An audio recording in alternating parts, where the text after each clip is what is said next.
Hello and welcome to the first episode of Japan Memo in 2022, the IISS Japan Chair Program podcast where we are joined by experts, strategists, and practitioners to unpack why Japan matters in today's regional and global geopolitical landscape. I'm Yuka Koshino, Research Fellow for Security and Technology Policy at IISS. And I'm Robert Ward, the IISS Japan Chair and Director of Geoeconomics and Strategy. Today, we are delighted to be joined by Dr. Michael Green from the Center for Strategic and International Studies. Dr. Green is Senior Vice President for Asia, Japan Chair, and Henry A. Kissinger Chair at CSIS, and Director of Asian Studies at the Edmund A. Walsh School of Foreign Service at Georgetown University, where I also graduated as a student in 2017. It is my pleasure today to welcome my mentor and my former boss at CSIS from across the pond. Dr. Green has extensive experience in the U.S. government, having served on the National Security Council from 2001 through 2005, first as Director for Asian Affairs with responsibility for Japan, Korea, Australia, and New Zealand, and then as Special Assistant to the President for National Security Affairs and Senior Director for Asia with responsibility for East Asia and South Asia. Earlier in his career, he spent some time in Japan through the JET program and also worked in Japan as a staff of the member of National Diet and as a local reporter for Iwate Nippo. Dr. Green has authored numerous books and articles on East Asia security, including By More Than Providence, Grand Strategy, and American Power in the Asia Pacific since 1783. And The Line of Advantage, Japan's Grand Strategy and the Era of Abe Shinzo, which is coming out this March. He also holds a black belt in Iaido and has won international prize on the Great Highland Bagpipe. Well, thank you all very much for having me. Mike, your JET experience had piqued my interest. It's always good to meet a fellow JET alumni. May I ask when and where you were in Japan? I was on the program and I went after college. So from 1983 to 1985, I was in Shizuoka Prefecture in a very small town on the coast that was famous for eels and surfing. And being a native of Maryland, I knew little about either, but became experts on both. When I was there, it was called the Mombusho Eikaiwa Fellowship. It was a year or two before it became JET. I think there were probably no more than 100 Americans and a handful of British and Canadians and Australians all over the country. So it was great fun. And I thought I would do it for a year before joining the Foreign Service. I passed the diplomatic exam in college. Maybe it's the same for you, Robert. I got hooked. I peeled back one layer of the onion. I couldn't stop peeling. Ended up getting a master's and a PhD, and the rest is history, as they say. So you were there just as a bubble was getting underway in Japan. Oh, it was wonderful, the bubble for me. I left to go back to SAIS, where I got my master's in Washington, in August 1985. And so my Mitsui bank account, which was all in yen, almost doubled in value because of the Plaza Accords, which, of course, Robert will know of, when the U.S. in particular pressed Japan and Germany to increase the value of their currency. So I took that money and I traveled across China and Russia and in Europe for the rest of the summer before going to grad school, and paid for a good part of my first year of grad school thanks to the bubble. So the Plaza Accord was very popular with a 20-something Mike Green living in Japan at the time. Well, I went just a little bit after you in 1989, but I still got the tail end of the bubble, which, as you say, was a lot of fun. And it provided you didn't have lots of debt, of course, in the 90s. And I was in Kumamoto for the time, which was also absolutely wonderful. Did you ever eat Kumamoto bear sushi?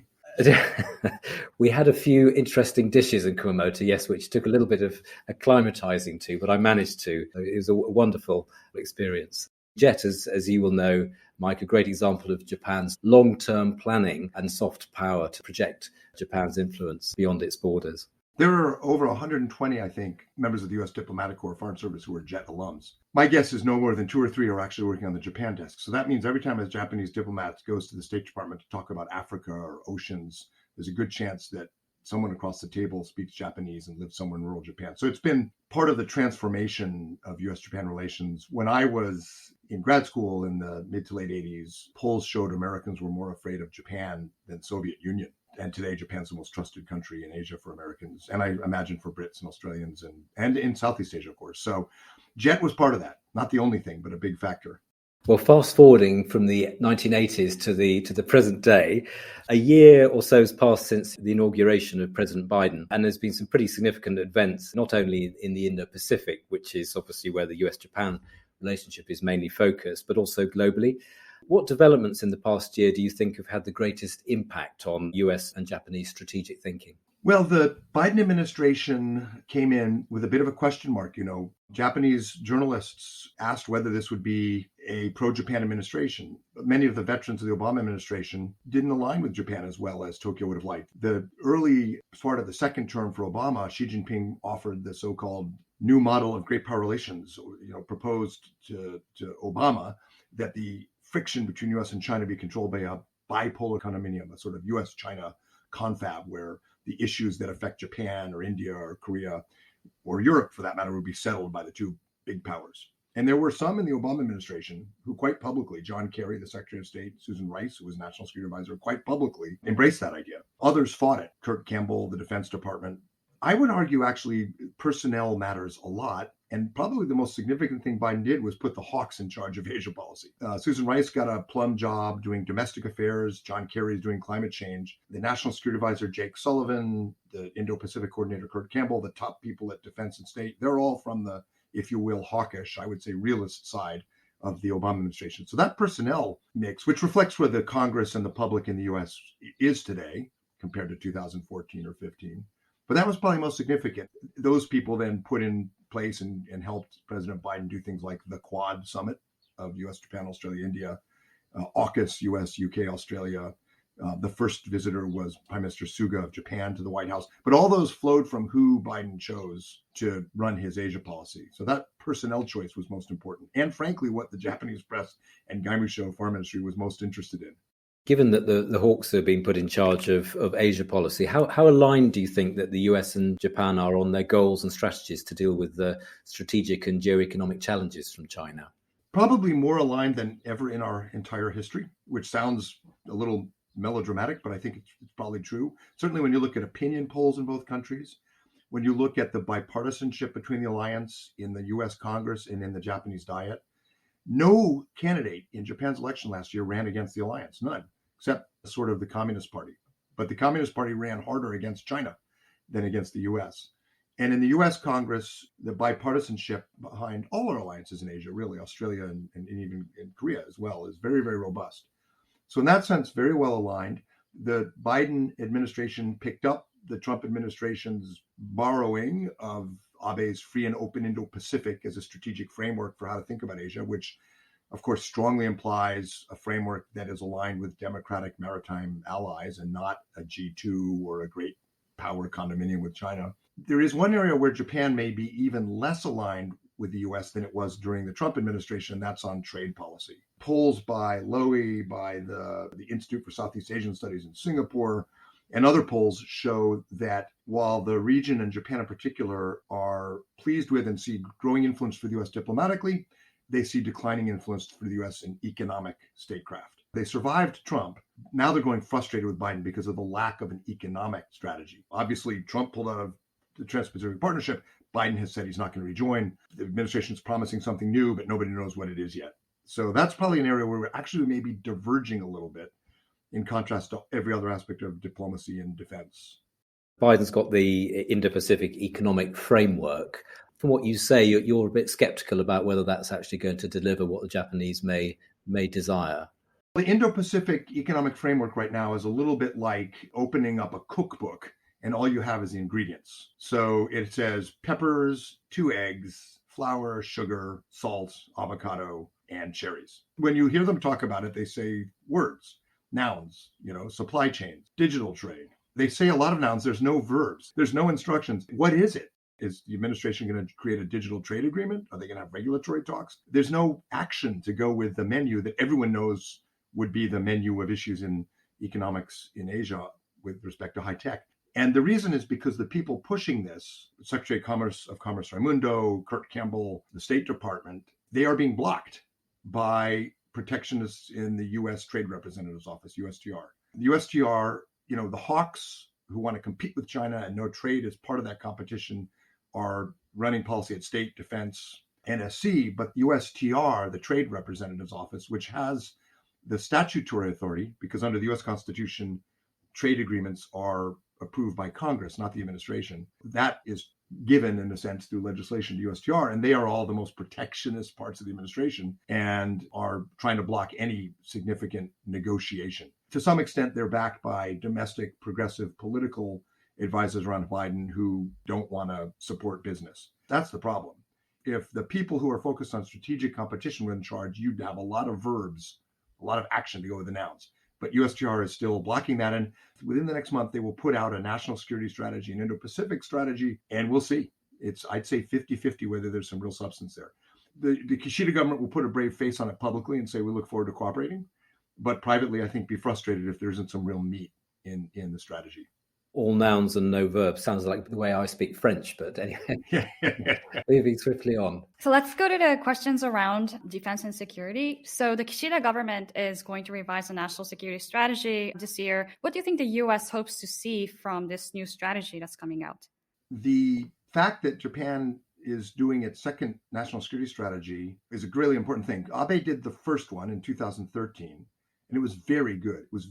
I've worked on a number of these national security strategies in the White House, at the Pentagon, and their shelf life is not that long, to be honest. Abe's came out in 2013. It was premised on what I would call multilateral international strategy for competing with China, but also managing economic relations with China. And it's proven very durable. And so the big parts of that strategy, Kishida doesn't need to change. The success of Abe's strategy in terms of external balancing, which is to say aligning more closely with the US, with Australia and India, with Europe, Britain in particular, that success has not been fully matched by success at internal balancing, increasing Japan's own capabilities to maintain a balance of power. The defense budget's increased. Abe and Suga, despite COVID, have squeezed a little bit more growth out because of women's empowerment and deregulation in the stock market and in the tourism sector, for example, and energy. That internal source of power, that's a big challenge as China continues to challenge. Clarifying defense spending would be good. In the election last year, one candidate and the LDP ultimately said that Japan should spend 2% of GDP, not 1% on defense. Quantity behind defense spending, quality of that investment. What will Japan do on standoff strike or air-to-surface strike capabilities? A big question. How will Japan keep up in challenges to new domains like space and cyber?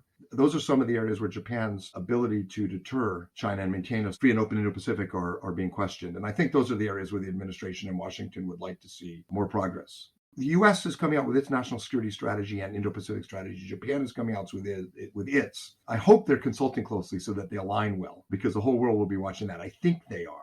You mentioned a little bit about the missile developments by China. So China and North Korea has been rapidly advancing their capabilities, including hypersonics. And North Korea has been testing recently in terms of missile defense capabilities. Do you think US and Japan have been effectively addressing these developments? Now there's a discussion in the Kishida government about Japan possessing enemy strike capabilities. Do you think US is ready for that and welcomes such decisions?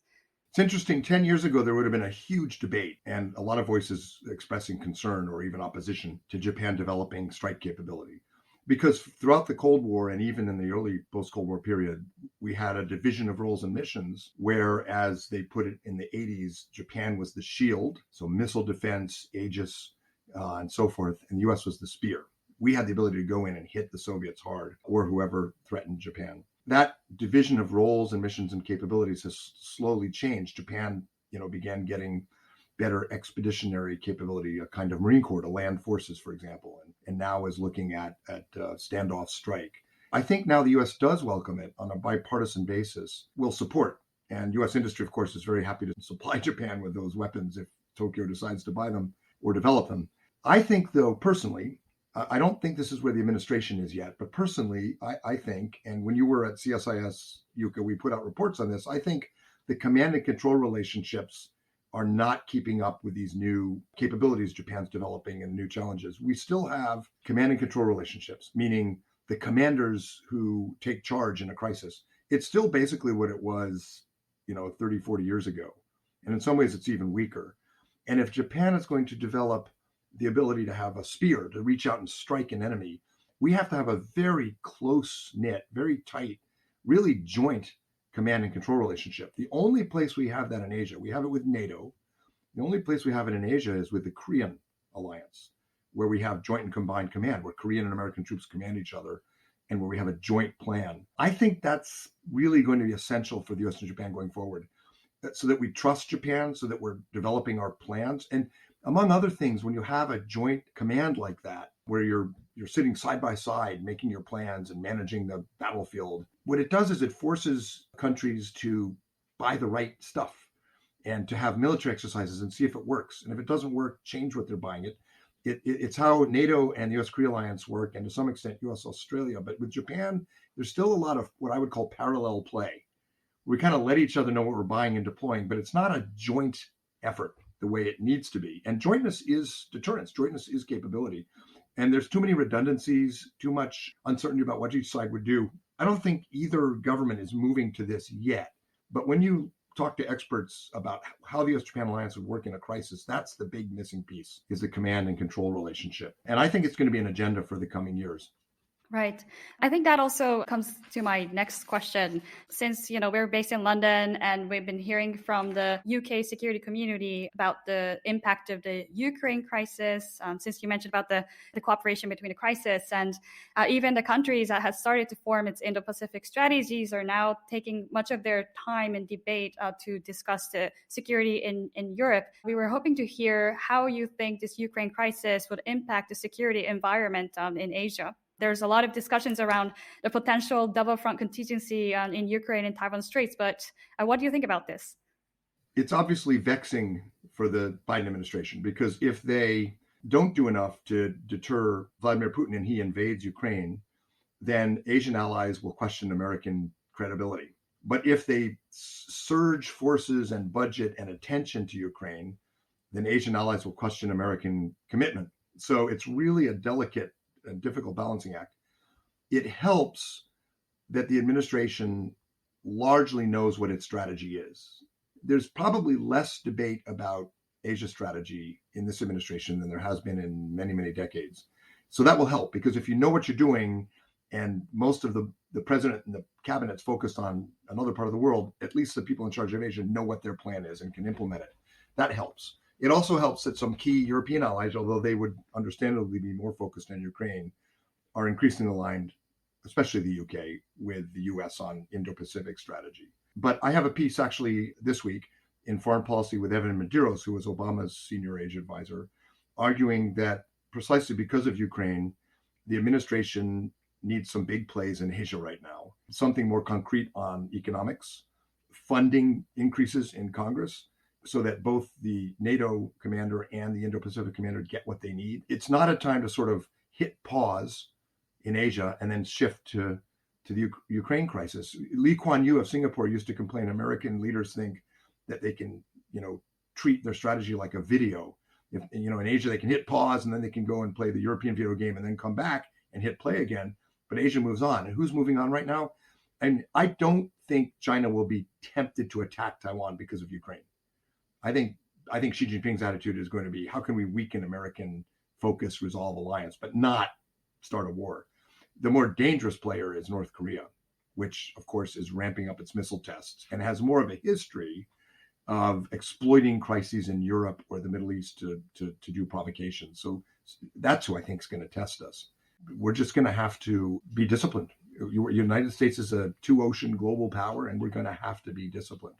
Any discussion of security, as I think you've been suggesting, Mike, has to include economic security as well. And it's been interesting to watch how Japan and the US have been trying to get a bit closer on in terms of economic security. My eye was caught by the 2+2 economic meetings that were announced at the Kishida-Biden summit in January. What's your view of how closely aligned the two are in terms of economic security, actually? The 2+2 on the U.S. side will be led by the Secretary of Commerce and Secretary of State, not the U.S. Trade Representative. Back to my earlier point about who's battling for control of economic policy. But I think it's a good thing, because the Secretary of Commerce, Raimundo, Secretary of State Blinken, can use that 2+2 to push forward their agenda back in the U.S. And so I think they do align well with their Japanese counterparts, and will use this 2+2 to add more clarity to their Indo-Pacific economic framework. I also think it's an important forum because Japan is preparing in the Diet an economic security legislative package, and nobody's quite sure what's going to go in it. It's a kind of chanko nabe, the sumo wrestler's stew, where they throw everything in that'll help them get fat. So it's got export controls, it's got investment screening, it's got reshoring of semiconductors. It looks a lot like the legislation that's meandering through Congress right now on the same. So that's a good vehicle for the two governments to talk about how they'll use their legislation. And very importantly, make sure that it doesn't put up barriers between the US and Japan, which, rent seeking could easily happen in both Congress and the Diet. And so I think it's a very good thing they've started this forum. Japan is in such a different place, Robert, than when we were in Asia. When my first job in government was in USTR, actually. I worked on the Japan desk after I came back for a little while in the era of Super 301 and Japan bashing. And it was great sport. I was 24 or something. I was put in charge of negotiations over the garbage disposal market. And I literally wrote a letter. I didn't know what I was doing. I wrote a letter for the U.S. trade rep, Clayton Yeutter, to his Japanese counterpart, to the Japanese foreign minister, saying, if you don't open the garbage disposal market, it could affect the U.S.-Japan Security Alliance. What did I know? And I got a note back saying, great work. And they never showed it to the State Department, and off it went. And it went to the Deputy Director of Economic Affairs, Ken Sasai, head of Kokomon Ken, JIIA, and ambassador. And he later told me, actually, when he was ambassador, that I said, whatever happened to you? He said, I just threw it away. And I said, thank you. So those were crazy days. When Abe took over, about 18% of Japan's trade was covered by trade agreements. When he left, the number was somewhere around 85%. So Japan has just stepped up on tradecraft. That's where we're lucky Japan's filling the vacuum left by the US and where we're not as aligned as we could be. But on the economic security, meaning decoupling, export controls, I think the governments are pretty well aligned as anyone. Australia would be in the mix as well. But trade, economic rulemaking, tradecraft, not really on the same page. Japan's government has a basic understanding that Japanese companies will invest in China and need protections. The Biden administration hasn't reached that conclusion. It's not clear if they want U.S. companies investing, and yet investment hasn't declined. Technology exports have, but investment hasn't. So, Japan just has a more comprehensive and, in my view, realistic and balanced view of economic security. The U.S. on bits and pieces is closely aligned, but has not, reached the comprehensive strategic approach Japan has. Interesting, perhaps, with regard to the 2+2 economic meetings, that Japan's new economic security minister won't be on the team. I think we're still trying to understand what his job is. Part of his job is getting this legislation through. He is very well thought of, Mr. Kobayashi, but he has no bureaucracy under him. It's not clear exactly what his role will be. For now, it's getting this legislation through and championing an overall strategy. Personally, I would like to see him spend a lot of time in Washington because he's very articulate and strategic, pushing for us to get our act together in Washington. But I suspect most of his political energy is going to be back in the Diet. Perhaps also spend some time in London when the UK is starting to think about its own economic security as well. Exactly. But look, when this legislation passes in Japan, which it will, that's going to be a pretty good war chest or toolkit for the Japanese government on things like reshoring and investment screening. And there's some speculation that Kobayashi will then start traveling to Washington and London and Ottawa and Paris and so forth, and building up more of a coalition. I think it'd be a good use of his talents. And maybe the time to do it is after the legislation when there's something to talk about. And when, hopefully, by next spring, the U.S. will have passed its legislation and there will be some momentum. Right now, the export controls and investment screening in Japan and in the U.S. and I think in the U.K. is a lot like the administrative guidance of MITI in the 1980s. Gyosei Shido, when people would call on the phone and say, Chairman so-and-so, you might not want to export that widget to China. It's very ad hoc right now. And there needs to be a legislative and legal framework that the countries can plug into. We spoke a lot about the U.S.-Japan bilateral relations, and I had some final questions around the role of bilaterals and multilaterals that are forming in Asia. Which kind of bilaterals and multilateral frameworks, notably the Quad, that the U.S. and Japan should prioritize to tackle some of the security and economic challenges that we mentioned? And another question to follow up was, where do you think UK and Europe fits in these spaghetti bowl of cooperation frameworks? Institutional architecture of Asia has, at one level, a very broad and very inclusive set of arrangements like APEC, the Asia Pacific Economic Cooperation Forum, which the U.S. will host next, which is basically the major economies and some small economies, including China, RCEP and CPTPP and these other trade agreements. And then it has very narrow bilateral security alliances, the U.S. alliance with Japan, Korea, Australia, and so forth, which are all about common values, common interests, and defense cooperation. So very, very different. In the middle is a huge open space. It's not going to be filled by a collective security arrangement where the U.S. creates a NATO in Asia. It's too difficult for a country like Japan or Korea to sign on to a collective security arrangement against a country that is its major trading partner. It's very different from when NATO was set up vis-a-vis the Soviets. That could happen someday. Chinese could make that reality if they use war. So I wouldn't say never, but it's extremely difficult now. So instead, in that middle space, you have these trilateral and quadrilateral groupings around security, which are, the most significant is US, Japan, Australia, which I was involved in starting in 2001 in the Bush administration. And the Quad gets more attention because it's got India and it's bigger, but and it's important and has a lot of growth potential in my view. But the TSD, the Trilateral Security Dialogue, US, Japan, Australia, that's the one that the most intimate and significant. And then there are trilaterals that are underperforming, that are critical, like US, Japan, Korea, which are essential for contingencies and diplomacy on the Korean Peninsula, but also shaping China's strategic choices. And then you have these oddball trilats and quadrilats, US, China, Russia.